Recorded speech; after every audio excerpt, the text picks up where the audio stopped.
di nuyu di leen ziyaara ñoo ngi nuyu waa Sénégal yëpp di nuyu tamit mbokki internet yi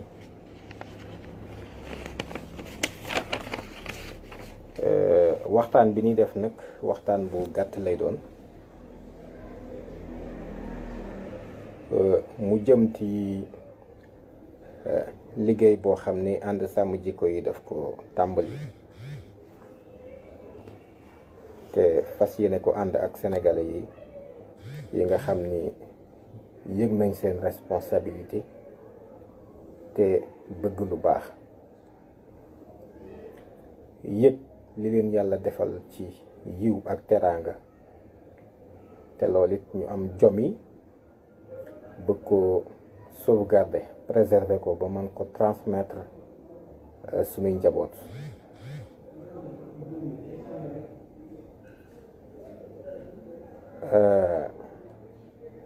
Yàlla dogal na ànd sàmm jikko yi lancé benn pétition bi mi ngi jëm ci fexe ba kilifa diine yi, kilifa aada yi, ñi nga xam ne yor nañ ay mbootaay, muy mbootaayu ndaw ñi, mbootaayu jigéen ñi, syndicaliste yi, parti politique yi, moo xam mouvance présidentielle la, moo xam opposition bi la, société civile bi, ñi nga xam ni ñoo ngi ci activisme, mboole seen ñoom ñëpp ñu associé leen ci démarche bi nga xam ne moom la ñuy def, ndax du mbirum ànd sàmm jikko yi rek, du mbiru Ababacar Mbuub rek, mbir la boo xam ni waxuma Sénégal mais dafa jéggi frontière du Sénégal. Humanité ci boppam la soxal, àdduna la soxal, rawatina ñi nga xam ni gëm nañ ni dund amee noonu la dee amee, noonu la dekki amee, ñooñu la gën a soxal, muy jullit yi muy chrétien yi. Yàlla nag dafa dogal def nañu 44 départements, suba incha allah war nañu def 45e département bi, muy le département de Kanel. yooyu yëpp incha allah dinañ ko leeral ci point de presse bi ñuy def jeudi 8 fële ca mosquée inachevée te mu jàkkaarloo ak aéroport bu njëkk ba, muy aéroport Léopold Sédar Senghor. waaye li ñu jublu woon a leeral rek ci sénégalais yi ni question bi du question boo xam ni dañ ciy maslaa, du nuy maslaa. xalif généraux yi signé nañ ko, association islamique yi signé nañ ko, contacté nañ parti politique yépp aussi ngir ku ko ci signé danañ leeral sénégalais yi ni signé nga ko, ku ko signé wul tamit danañ leeral sénégalais yi ni signé woo ko. kon contacté nañu ci mouvance présidentielle bi APR, contacté nañu parti socialiste, contacté nañu AFP, te it danañ contacter ñeneen ci kàngam ya fa gën a nekk, muy lu mel ni réew mi, ñooñu nga xam ne ñoo nekk ci mouvance présidentielle. te noonu ñu leen contacter it ni lañ contacter aussi groupe parlementaire bu Benno Bokk Yaakaar, aussi contacter nañ leen. waaye itam contacter nañu opposition bi à travers le Front de résistance, Front national de résistance FNR bi sëñ Souran di coordonné. contacté nañ aussi lenn ci parti yi ci gën a taxaw, gën a significatif, muy contacté nañu parti démocratique sénégalais, contacté nañu PASTEF les patriotes, contacté nañu Khalifa Sall ak ñi mu àndal, contacté nañu aussi yeneen i kuréel, dama tiimul xëy na parti yi moo tax, waaye contacté nañ lu bëree bëri de la même manière aussi contacté nañu groupe parlementaire liberté et démocratie aussi contacté nañ leen. bu ñu eggee ca bis ba nag danañ leeral ñi nga xam ni réagir nañu ñi ci réagir ak ñi nga xam ni signé nañ ko. bu boobaa sénégalais yi kenn ku ci nekk xam ku ci ne fi nga féete waaye liñ mën a wax rek mooy xalif généraux yi moom signé nañu en principe semaine bii nii lañ ñu promettre war a gisee ak njiital église bi incha allah rabbi ndax après Pâques lañ ñu waxoon juste rek su ko defee yi tamit même le roi dessous yi suñu mbokk yi bois sacré bi tamit dem nañ ba seeti leen ñoo ngi xaar aussi ñu yónnee ñu signature bi nga xam ni moom lañ war a si yónnee noonu la ñuy contacter aussi conseil national de la jeunesse ONCAV maanaam bàyyiwuñu benn kuréel boo xam ne yaa ngi yëngatu te ñu xam sa sénégalité ñu bokk réew mi muy mbir moo xam ne ñun ñëpp ñoo ci maase yem mbir la moo xam ne ñun ñëpp la concerné incha allah bu ñu yeggee ci bis bi it dinañ leeral lan moo tax ñu bëgg loi bi ak i tamit perspective yi nga xam ne am nañ ko ci kanam liñ ci war a def ak niñ ko war a defee ndax ñun liñ ciy def nëbbuñu ci dara réew mi ci lañ dëkk yàlla dogal ñu nax ñu dina raayal waxtu bu nekk ngir ñuy gën di nelaw te ñu bokk ci réew mi di fi majorité itam ñi bëgg lu baax ci réew mi te seen ndono di lu baax ñoo fi majoritaire waaye nax nañ ñu ba daanaka amuñu fi kàddu ay doxandeem lañu fi loolu nag moo waral incha allahu rabbi initiative bi ànd sàmm jikko yi def te ànd ko bi may lim léegi xaw ma ndax wax naa syndicaliste yi waaye bàyyiwuñu kenn syndicaliste yi seeti nañ leen moo xam UNACOIS ñaari UNACOIS yëpp UNACOIS yeesal ak UNACOIS jàppoo seeti nañu G7 ak contacté nañu G7 contacté nañu G20 contacté nañu en fait syndicat médecin yi en fait bref bàyyiwuñu kenn ñëpp lañu associé ci suñu démarche bi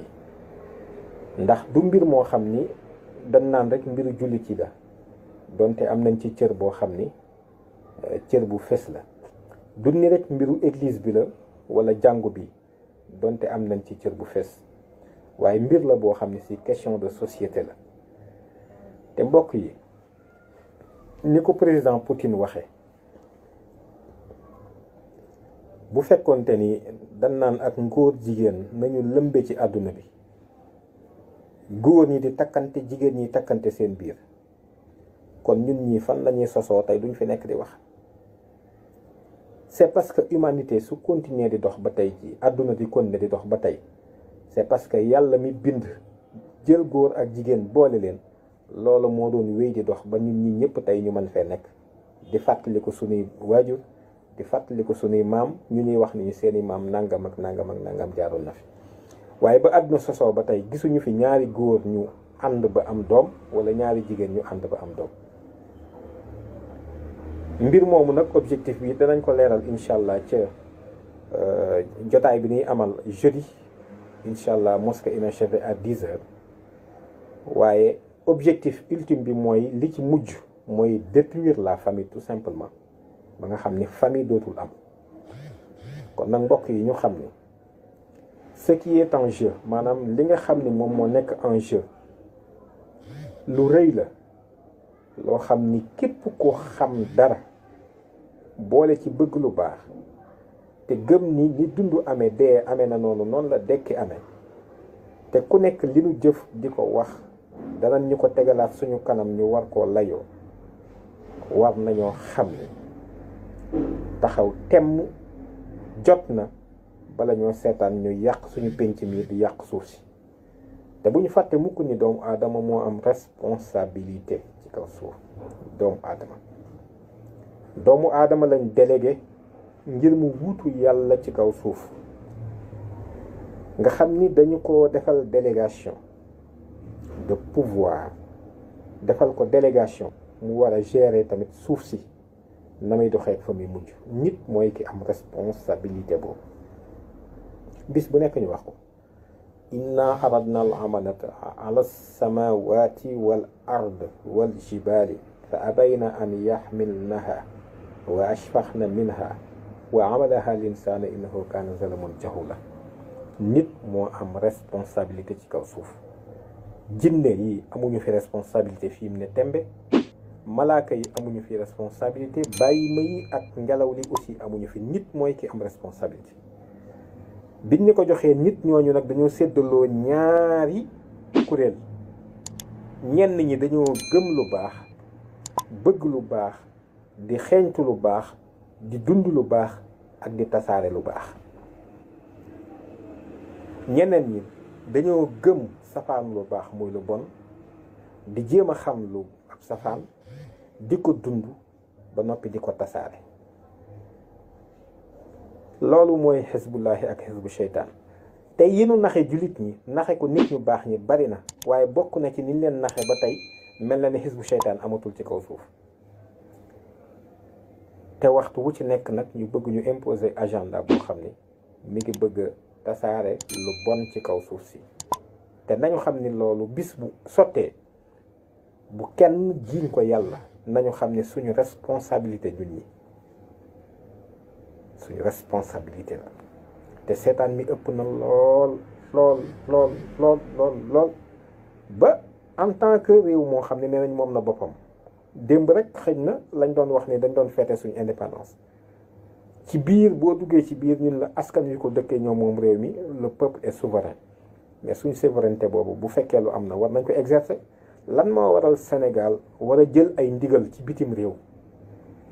ñu war ñoo tëral ay loi yoo xam ni bitim réew lañ koy jéggaane fi mu nekk nii, di ko tëral di ko nos. te loolu boo demee ba ci biir lu ci bari sénégalais yi sax duñ ko yëg, duñ ko xam. mën naa ci jox benn exemple rek ci jafe-jafe yoo xam ni am na Sénégal gii, te responsabilité bu garaaw la boo xam ni kuy sénégalais am nga ko.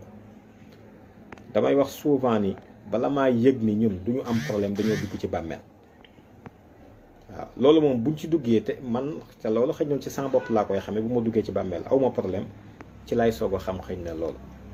waaye su ma fa amee problème it du ma bett, ndax nit ki ñu délégué la. par exemple prenons exemple en fait du gouverneur de Dakar wala le gouverneur de Thiès.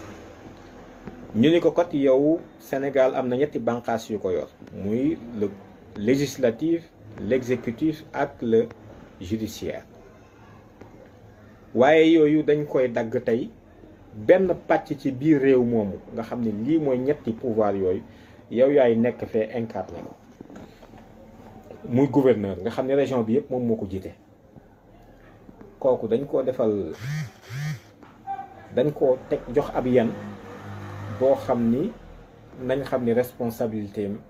dafay étendre ci biir région yëpp, donte dajul biir Sénégal yëpp, waaye région ba mu nekk moom mooy kilifa. kon gouverneur boobu su fekkente ni dafa ñëw daan ni man sama yitte mooy lijjanti sama doom, lijjanti sama soxna, ñu lekk naan, dañuy xam ni li ko taxoon a jóg xamu ko sax li tax ñu teg ko foofu xamu ko. nit lépp luy xew ci kaw suuf si rek lu fiy xew, nit am na ci responsabilité directement wala indirectement. tey su ma doon jël misaal ci ñun en tant que jullit rek laa jël, mais exemple la bu may joxe rek. bu fekkente ni dañoo dem ba Inde, man mosuma dem Inde, waaye am fa benn jullit boo xam dafa faatu. bi mu faatoo sanguñu ko, suuluñu ko, nga xam ne man yëguma sax ni faatu na, pourtant am naa ci bàkkaar ci loolu. te yëguma sax ni kooku amoon na bay faatu, waaye ñàkk kiñ ko ñàkk a taxawul ci laabal ko, defal ko liñ ko war a defal rek, man loolu am naa ci bàkkaar. te yëguma sax ni amoon na ba yëg ak faatoom, mais am naa ci responsabilité ndax am naa ci bàkkaar ci loolu. kon en tant que xisbullahi ak xisbu sheytaan nekk ci kaw suuf, ku ci ne en principe war a yor sa agenda. ñun ñu bàyyee lépp seetaan, démissionné boo waxee ñu ne yàlla du ko seetaan wala lii kenn mënu ci dara, loolu véritablement man xawma nan laa ko mën a misaale ci démission ak ñàkk assumer ses responsabilités. li nu yàlla waxoon lan la wala tufsidu fil ard ba'da islaahiha rik dénk naa leen waaye ginnaaw bi ma defaraatee mbir yépp ndax jinne yi jaxase woon nañ lépp bi ma defaraatee lépp nag yéen nit na ngeen fexe ba suuf bu mu yàquwaat mais suuf su yàqu mooy lii di xew rek légalisation de l'homosexualité à l'échelle internationale ay imaam yi góor jigéen góor ak góor guy takkante jigéen ak jigéen guy takkante te li ci gën a metti ñu koy def au nom du peuple sénégalais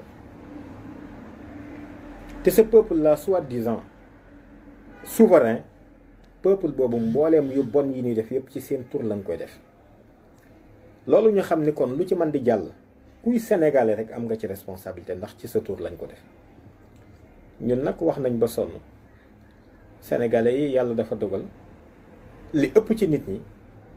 nit kiy wax bala ñoo xam li ngay wax danaan kiy wax kan la d'abord ba pare c'est bizarre doy na waar doy na waar te léeg-léeg ña koy wax ndeysaan léeg-léeg ñu sukkandiku ci koo xam ni xamuñu ko moo xam ab tubaab la wala am naar la ndax dégg dong lañu am ci moom xamuñu ko dund ñoo moom pratiqué wuñ ko te fàtte ni yàlla mooy xamal ab jaamam bu ko xamalee mu xam su ko gindee mu gindiku su ko jubalee it mu jub loolu lépp nekk ci loxo yàlla te yàlla li muy def it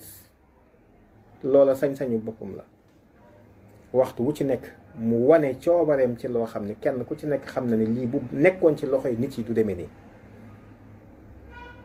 ba noppi ñu ni gëm nañ ko ba noppi it wax dëgg yàlla di ci am ci yenn taxawaay yi ci fànn yooyu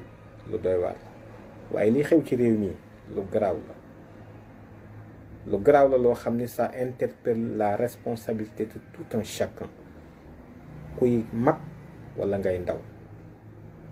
ku yor mbooloo ak ku yorul mbooloo kenn ku ci nekk sa responsabilité engagé wu rek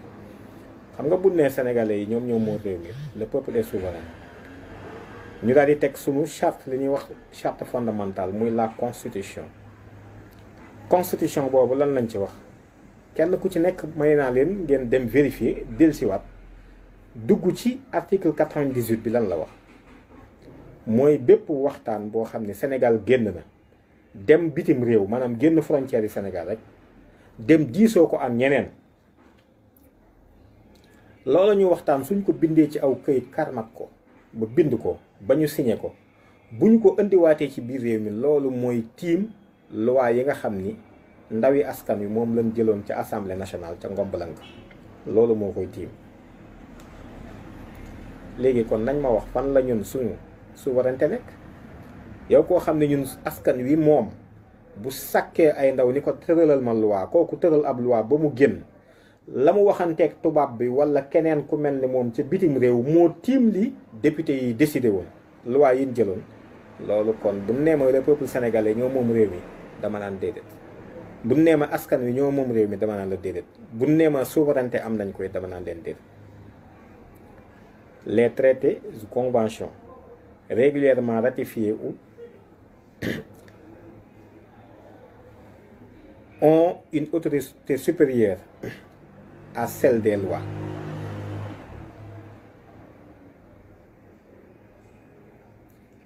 Dès leur publication nag bu ñu ko xisee génne journal officiel rek day daal di tiim loi bi mu fi nekkoon kon léegi loi bi la ñuy jéem a dëppale ak traité international boobu wala accord international boobu lañ ca wax kon sénégalais yi moomu leen Sénégal loolu na ngeen ko xam nañ xam ne ay doxandeem lañ ci réew mi moo tax li am wala li xew képp ku ko xam dana am feneen foo jéem a taxawe ngir d'abord ñu jot suñu bopp te dagg jéng yi nga xam ni jéng yi nekkul ci suñuy loxo tey jéng yi feneen lañ ñu jéng dafa am benn boroom xam-xam ñu koy wax Catherine Kinsler dafa waxoon ni nous portons des chaînes que l'œil ne voit pas dañ ñoo jéng ay jéng yoo xam ni bët du ko gis bët du ci tege foofu lañ ñu téye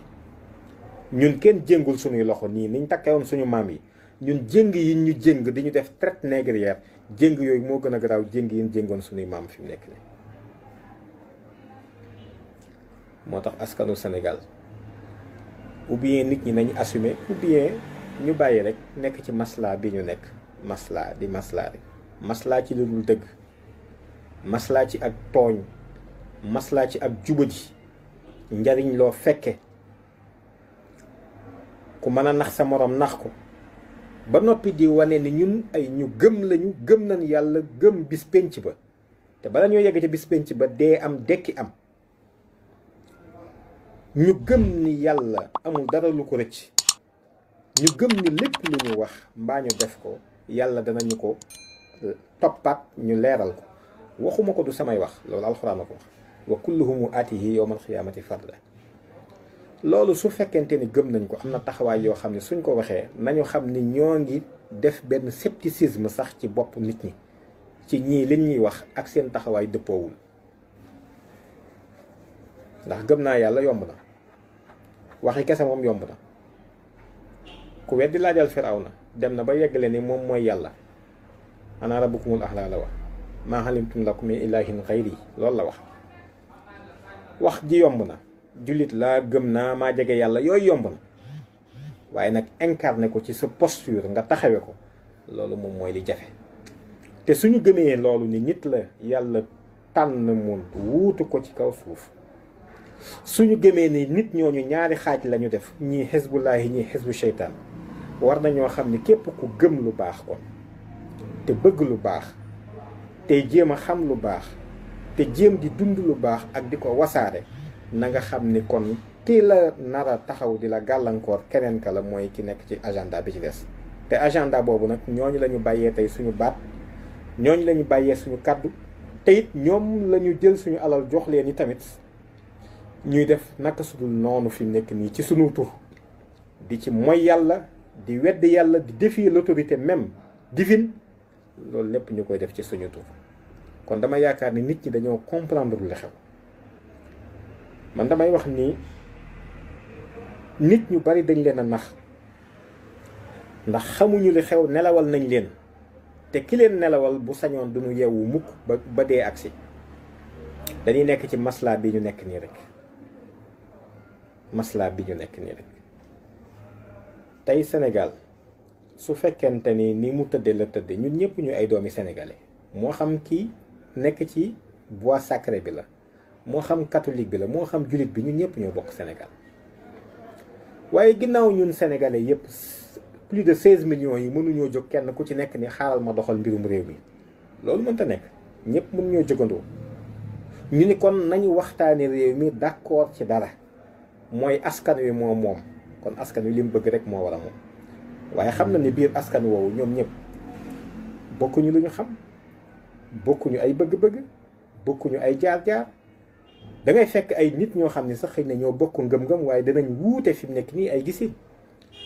gis ñaar ñoo xam ne ñoo bokk fan jëm sax waaye danañ wuute nuñ fa bëgg a demee kon diversité boobu nekk ci yooyu yépp finalement mujj indiwaat beneen problème ban ni kon naka la ñuy organiser ñu ni kon li ëpp ci mbooloo mi fu ñu jëm rek ñooy yóbbaale ñi ci des te réew mi way gëm yi ñoo fi ëpp plus de 99% des Sénégalais sont des croyants plus de 99 laa wax nag pour cent des Sénégalais muy jullit yi ak catholique yi te su ma nee jullit yi sax jeexal nay wax ndax jàngu bi dañuy julli jullit yi dañuy julli kon Sénégal ay jullit a fi dëkk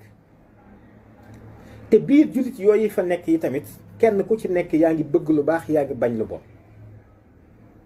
waaye pour écarter la ni xisbul seytaane di kiwe dafay fexe ba ne la léegi yow sa lii nga gëm du yow rek yaa ko fi gëm kon yooyu nañ ko teg fële te wuti waat yeneen gëm-gëm loolu koñ diine ju bees la kon Sénégal bu ñuy taxaw en tant que ñi fi nekk ñëpp wax naa ko léegi ñuy ay jullit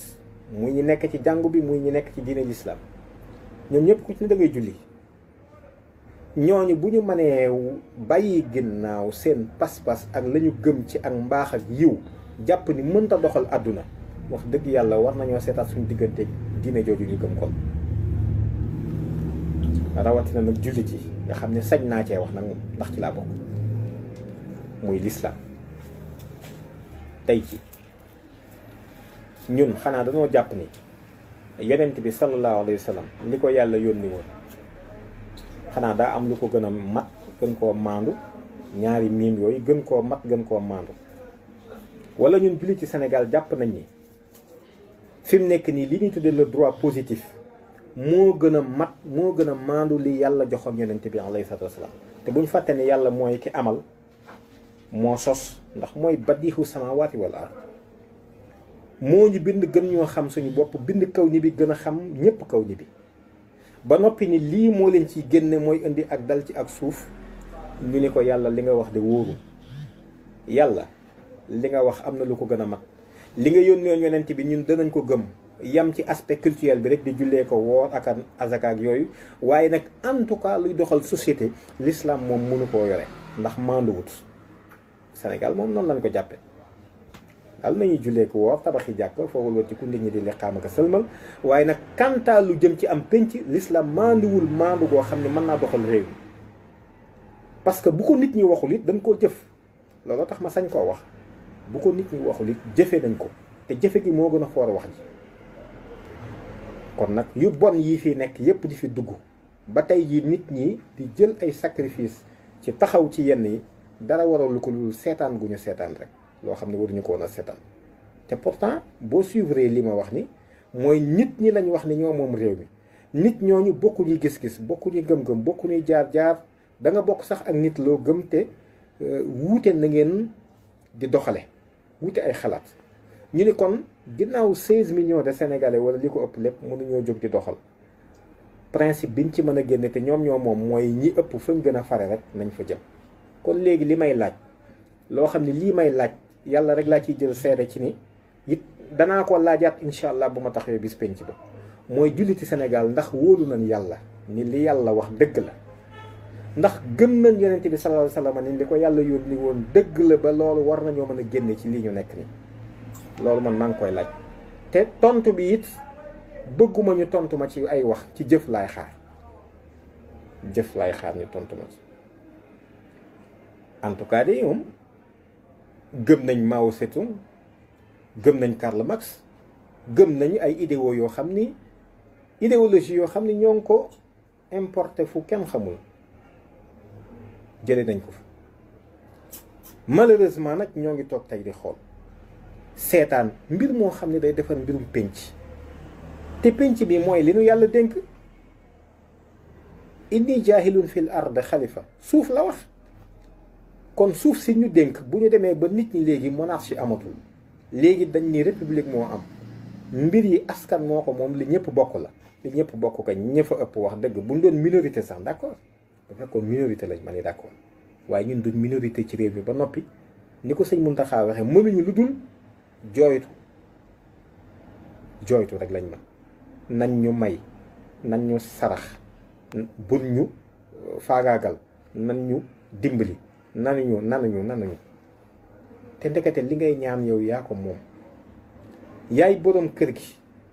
sanc sa kër defar ko ba li fi baax lépp xam nañ ni tey ci daara la bàyyikoo ci réew mi ba noppi nga wëlbatiku wut sa mbindaan moo xam ne mi ngi ñëw di la liggéeyal mujj na mbindaan bi moo lay commandé génne la sa néeg ba nga dëkkoon ba yow bu añ jotee sax danga naan ko sarax ma benn tibu ceeb mu war laa tib ba mu yegg ci rapport bi nga xam ni niti daara yi am nañ ko tey ak réew mi mooy nit ku juddu daal nañ la woo mën nañ laa woo su ma nee nitu daara nag ba ci église bi itam wala ki ñoo ci bokk yam ak imam bi wala ki yëngu ci diine bu nit ki juddoo daal nañ la indil bu nit ki demee ba ay balam jeex mu faatu yi tamit ñëwaatal ñu woo la mais diggante bi mu fi nekk ci ak dund moom génne nañ ci sa loxo yow li nga gëm ak say xalaat génne nañ ko ci d'ailleurs lu jëm ci mbirum askan wi sax kenn du la ci laaj xalaat wala yaay doon ñi ni mujj laaj xalaat te loolu gis nañ ko ci Covid bi muy soog a tàmbali rek yow daal danañ la waa sëriñ bi ñaanal ñu defal leen ñu ñaan rek parce que seen ñaan lañ soxla waaye seeni xalaat moom soxla wuñ ko waxuma laa nag seen doole war a dugg ci biir réew mi ngeen participer ci gestion li nga xam ne ñëpp a ko bokk te yow sa njaboot ñoo fa ëpp nit bu fekkee ni nee na dafa jaboot te kilifa la te njabootam seen sécurité yaakaar na ni bàyyee ko keneen kum xamul dara du ko jiite julli wóoluwu ko ak soxnaam, man nga koo bàyyee sa bopp sa sécurité sécurité keneen ki nga xam ni sa njaboot la. nit ñi li ñu war a xam ak li ñu war a gëm ak téye seen aada ak cosaan loolu ñu ne loolu it nañ ko bàyyee ñeneen, waaye yéen ñi nga xam ne xam ngeen jàng ngeen ñu yar leen, yéen seen loxo mën nga ñu ko cee téye. nit ku wopp ñu ne nan lañ war a fexe ba nit ñi duñu wopp, bu wopp mënta ñàkkit ku wopp faju te mu jàppandi te mu jege la, ñu ne loolu yi tamit yéen ñi nga xam ne am ngeen diine seen yoon bu mu ci nekk génne leen ci seen loxo. waaw lii bu fekkente ni nitu diine da cee génne loxoom, moom diineem mooy lan? moom diineem jooju mooy lan? tey de boo demee par exemple ci démocratie yi nga xam ne xam nañ ko ci réew mi rek, da nga fekk par exemple lu mel ni Allemagne, nga fekk fa par exemple nit ñoo xam ne dañuy dellu ci jàngu bi roote fa lañ fa root, tudde ko muy fi nekk ni la démocratie chrétienne. mais loolu mooy li jaadu. nit ki waree su koo mën a tàqale ak ngëm-ngëmam, ndax suñ nee la piri ngëm-ngëm warta dugg ci pénc bi, ñu ni nañ ko ci seppeet génne ko ci, lañ la indil wuutu ko ngëm-ngëm la. moo tax nga gis nit mën a taxaw ni la man je suis un républicain convaincu, keneen ni la man je suis nangam ak nangam. lim lay wax ngëm-ngëm la, da koo tuddewul noonu, waaye lim lay wax pas-pas la. je suis un républicain convaincu la lay wax. parce que ba mu la dàqalee lépp loo xam ne woyefal lu jige ci yàlla ban la noo xam nga yii moom bon vraiment ñi gàtt xel rekk ko gëm, seen yii teg leen ko fële ku ci ne na doon domaine bu privé, su ko defee li ñëpp maase séq nag ñu sukkandiku ci leneen. mais leneen loolu ndax daa am ku gën a xam yàlla koo xam ne mën nañoo indiquer la voie à suivre pour mën cee génn. moo tax àdduna sépp ngeen ni mbata ji te li ko gën a firndeel ba ci mbas mi bi mu amee rek, fi mu ne solution bu ne mën nañ koo jël ba mu des dellu ci tuubal yàlla, xam ne dañoo tooñ, ak it jéem a jëflante ak maandute ci diggante nit ñi, moo xam ku gëm la ku gëmul nag ñu def ci ak maandute. yii yëpp fi mu ne xalaatee su ko ak tuub dellu ci yàlla déedéet. kon nag loolu la ñuy waajal incha allah ngir taxaw temm kéem suñu kàttan di ñaan yàlla it mu doon sunu lay ëllëg ñun, ak lu mën a xew ëllëg, ak lu mën a xew rek ñun ñu dellu ca la aaya ba waxoon. ñoo ngi bëgg lu baax di bañ lu bon, ñoo ngi bëgg lu baax di bañ lu bon, di jéem a digle lu baax yi tamit ci bëgg giñ koy bëgg, di jéem a yi tamit fuglu lu bon ci bañ giñ koy bañ. su ko defee nag yàlla moom mooy ki yor ay mbiram, waaye li ci war doomu aadama ci sabablu, li ci war doomu aadama ci def effort, incha allah lu nu ci man ñun danañ ko ci def, waaye danañ bañ ba ñëpp xam ne ñun bañ nañ lu bon. Sénégal yu bon yi ñu fi bëgg a indi dëppoowul ñun ak suñu aada, dëppoowul ak suñuy pas-pas, du église bi du l'islam. ba ci bois sacré bi roi du suy bi ma demee di waxtaan ak moom, bi ma ko expliqué, bi may tontu dafa ne ma man lii am xel dongu nanguwu ko, c'est-à-dire lu bon lii déglu ko ci nopp sax dafa ëpp, dégg ko ci nopp nii rek dafa ëpp. kon nit ñi fi nekk suñ kilifa yi bëgguñu lu bon, lu baax lañ bëgg. kon nag loolu réew mi suñu bëggee mu mën a dem ci kanam, nañuy bàyyi xel ni nit ñi fi dëkk dañoo am ngëm-ngëm, te suñu bëggee delloo ginnaaw suñu ngëm-ngëm goo it nañu xam ni am na beneen ngëm-ngëm bu bees bu ñu indil. xëñ na tuddeewuñu ko ngëm-ngëm, waaye pas-pas la lu wér la. su ko defee yi tamit danañ leeral it ni naka jekk l'islam Sénégal ay taxawaay mi ngi fiy am. bokk na ci rek lu ma mën a rappeler lu gaaw loo xam ne incha allah danañ ci dellusiwaat ci bis ba buñ ci àggee, mooy bi ñu jëlee code de la famille bi, kilifa diine yi ci biir réew mi yëpp am nañ ci taxawaay bañ ko. ñoom ñëpp taxawal sax lu am solo muy le conseil supérieur islamique, nga xam ni booba kilifa yi fi gën a mag ñoom ñoo ko seq, def ci ab liggéey bu rëy. waaye li lay waral ni la fi mu ne jullit yëpp war nañoo nag layoo ak seen borom, layoo ak taarix ëllëg aussi, mooy gis nga ñooñu seen jéego yi defoon yëpp dañ koo neenal, jàpp ne dañ leen a nax fekk na naxuñu leen, ndax loola ñu leen wax ni leen li ngeen bëgg danañ ko def te mujj ñu koo def. ñun tey ci la ñuy sukkandiku xam ni suñu demoon ban ñu ni danañ ko defee du tax ñu bàyyi leen, dañuy taxaw ba bañ koy def. La même chose en 95 gis nga li xewaat Sirkof ba ci 2010 15 ans de travaux 15 ans fukki at ak juróom ba produire benn texte de loi muy lu ñuy wax le code de la famille musulmane ñu koy tuddee le code de statut personnel 2010 lañ ko dugal bureau assemblée nationale mujjul fenn te këri diine yépp foyer religieux yi association islamique yi ñëpp liggéey nañ ci ñëpp a ci àndoon. sëñ Abdou Aziz Sy Al Amin moo ko doon coordonné fi mu ne kon ñooñu bu ñu fonkul seen i wax ak seen i jéego xam nga ni ñun ñi waxaale wuñu ko. moo tax nit ñi war a comprendre ñun dañuy fowee ay gone lañ ñu jàppe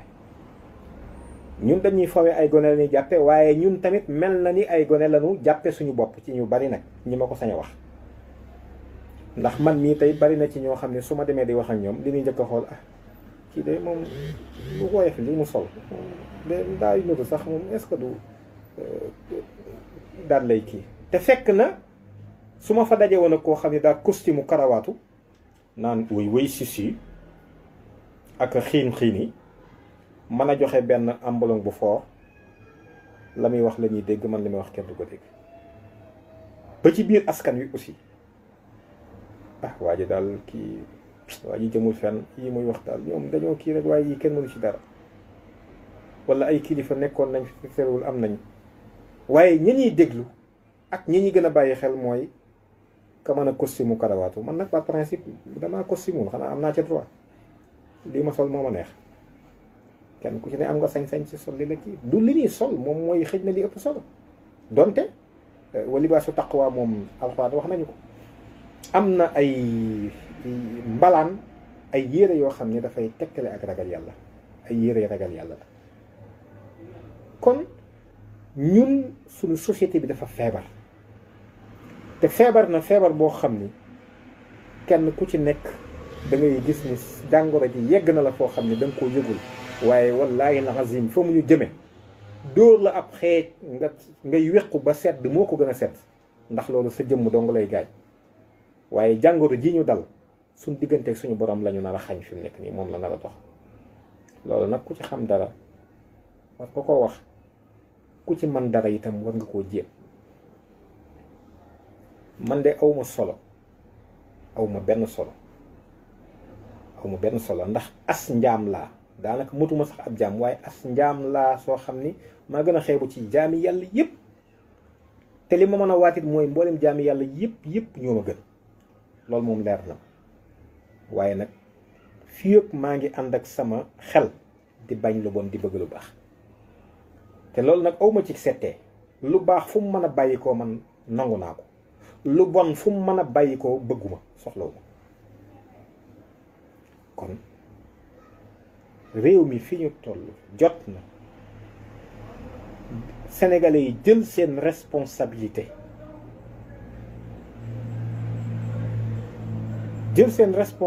ci li nu jot ci ndono, fexe ba ñàkk lu baax li ñu am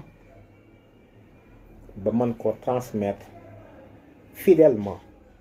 sunu njaboot ëllëg. ndax lu baax li ñu am ba nit ñi li ñu ci naw de ay nit ñoo jaayoon seen ngang, ñoo tayle woon seenu dund, ñoo toggoo woon ay coono ba tey jii ñu mën a jot ci lu baax li nga xam ne àddunaa ngi ñu ciy ñee. foo tollu ñaan la l'exception sénégalaise, ñun ñu nar koo bazarder. waaye xam nga nit bu amee jamaa te xamul valeuru jamaa, boo moytul mën nañ ko koo soppal nekk përëm, te nit ka dina jël jamaa ba jox ko përëm ba noppi ni ko yaa ma war a defal travaux forcés tegal ma ci. moo tax ñàkk a xam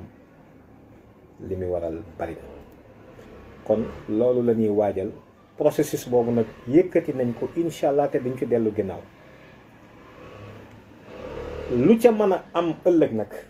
terewul ñun li ñu war a bëgg sañ nañ koo bëgg, yamalewuñ ko ci ànd sàmm jikko yi fi nekk nii. incha allah bu ñu yeggee ca bis ba jeudi danañ leeral kuréel yi ñu àndal yi ñu ci àndal yépp,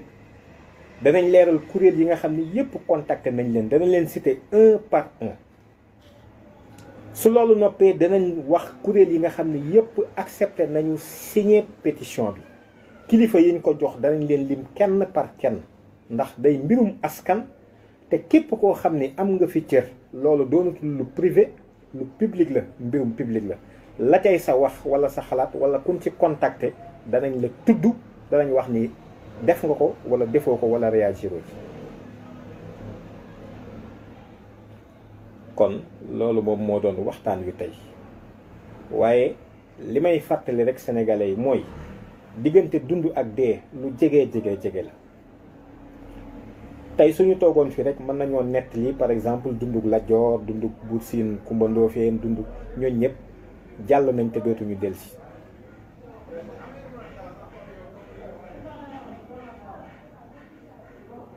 ñooñu jàll nañ te dootuñu delsi. te noonu nanu jàlle ñun ñi topp ci ñoom noonu la ñuy jàlle, ñu toog di ñu waxtaane en un laps de temps. te réalité ba ñuy dund booba ci ba ñuy nettali booba moom mi ngi doon loo xam ne xam nañu ko te ñu nekk ca ba noppi wéete ko. kon suñu dund googu mooy ci ëpp solo. te lépp delluwaat ci li ma wax sànq, muy ñaari kuréel yi fi nekk jàmmaarloo, kenn ku ci nekk nag am foo far war koo assumer. waaye ŋarale moom mënta nekk. yàlla binduñu moom ñu nga ne d'accord naa, mu tànnal la nga ne ko li nga tànn am na lu ko gën a jub. man de loolu wax dëgg yàlla am na beneen gis-gis bu ma ci am ak dégg-dégg. te bu ko jullit ñi waxul, nit ñi waxuñu ko it, loolu mooy li nu jëf, mooy li nu jëfe. kon toll nañu foo xam ni ko bokk yépp waxee, xëy na nag ñépp maase dëppandoo ci dara moom yombut. yàlla mii ni muy tolloog li muy rëy yépp ak kattanam gi ni muy toll, terewul am na ñoo xam ne war nañ ko ginnaaw, weddi nañ ko. kon question bi it mën naa am ñeneen ñu ci am beneen xalaat, am ñu ci am beneen gis-gis, waaye li am te am mooy Sénégal du soppiku ndare du jikko yi dafa soppiku, dañ ko defaraat. te defaraat googu nag mi ngi tàmbalee ci lii ñu tàmbalee mooy aar li fi baax ba pare sécuriser ko, ndax lii fi baax ndax ñu rëcc kat bu ñu sàgganee fam ñuy dugal kàmbalay góoroon koo xam ni lañ cay génnee te dootuñu ko xam. kon ñun loolu moo ci suñu gis-gis, loolu moo ci suñu xalaat. waaye nag li ñuy wane ci tàmbali gi rek mooy ñun cundum mënuñu ci dara, dañuy bokk xeex ko rek mu am jeexital. ñu bokk seetaan yi tamit ñoom li ñu bëgg dana am. te wolof yi dañuy wax ni boroom caq bi, ki moom caq bi, lépp lu ko addu kalpe bi jaral ngir yóbbu caqam war na koo jaral ngir téye caqam moom tamit. te réew mi ñoo ko moom. waaye bu ñu seetaanee tey ba ñu jébbal ñu tubaab yi nga xam ni seeni convention ki traité la ñuy signé ca àll ba ñëw imposé ni ko, dugg ndànk ci suuf di soppar ñi di dëppale loi yi ba nga xam ni lu ñu ci bëgg ñu mën koo jàllale, mais au nom du peuple sénégalais. te boo waxee ñu ne la nul n'est censé ignorer la loi, ma ni wax dëgg yàlla nit ñi war nañu seetaat suñu bopp te seetluwaat li ñuy def. li daal ñun moo ci suñu xalaat. ñoo ngi sant ñëpp, ñoo ngi leen di gërëm di wax ni incha allahu rabbi le 8 jeudi prochain danañ def point de presse ci mosquée inachevée en face aéroport Léopold Sédar Senghor à 10 heures précises. invité nañ ci aussi une centaine de structures ci Sénégal, une centaine de structures, moo xam ay mouvement de jeunes la, moo xam ay syndicats lañu, moo xam ay parti politique la, société civile bi,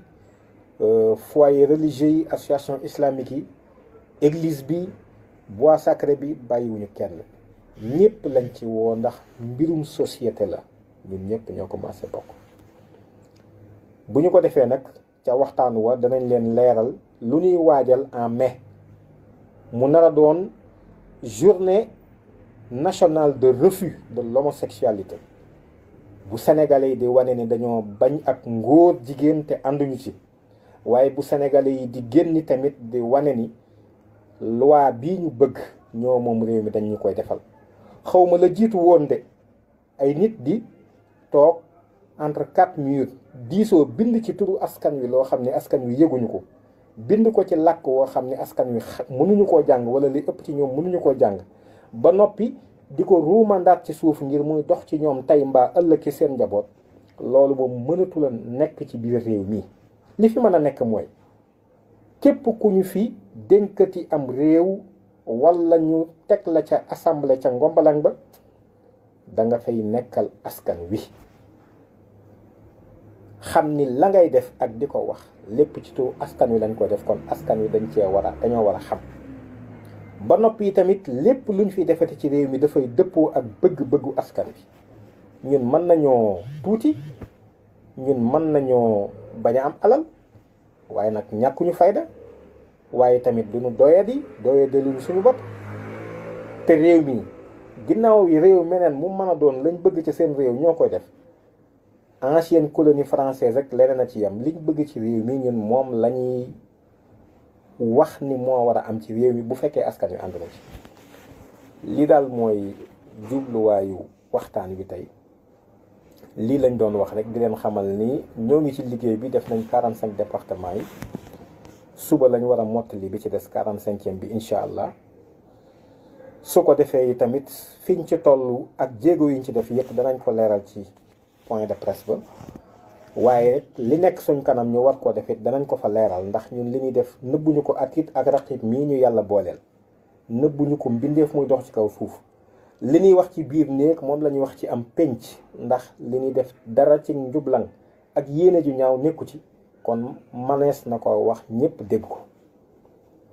kon liñ ci bëgg ak nañu ko bëggee danañ ko leeral publiquement, nit ñëpp xam ko. su ko defee ñoo ngi ci waa Sénégalais yëpp bu ñu taxawee liñ bëgg ci réew mi danañ ko am,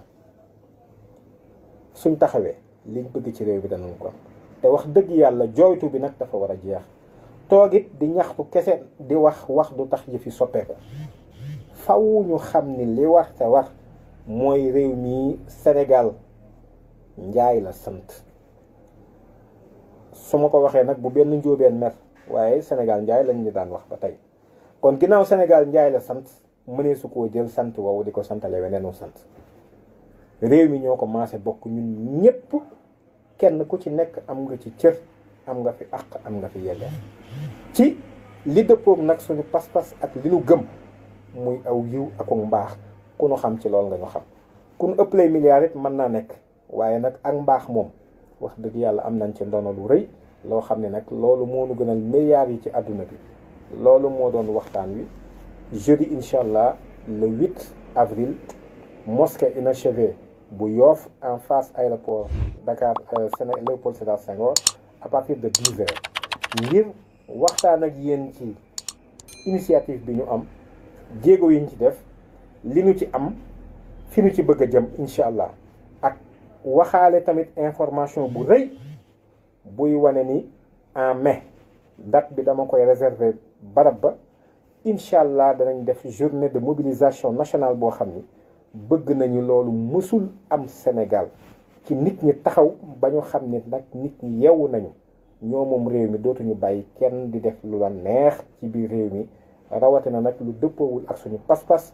dëppoowul ak suñu aada, ba noppi nar ñoo indil problème ci bàmmeel, nar a yàq suñu digganteeg suñu borom. waliyaasu billaahi loolu duñ ko seetaan tey, duñu ko seetaan ëllëg, te suñu bakkan lañ ci teg. wasalaamu aleykum wa rahmatullah.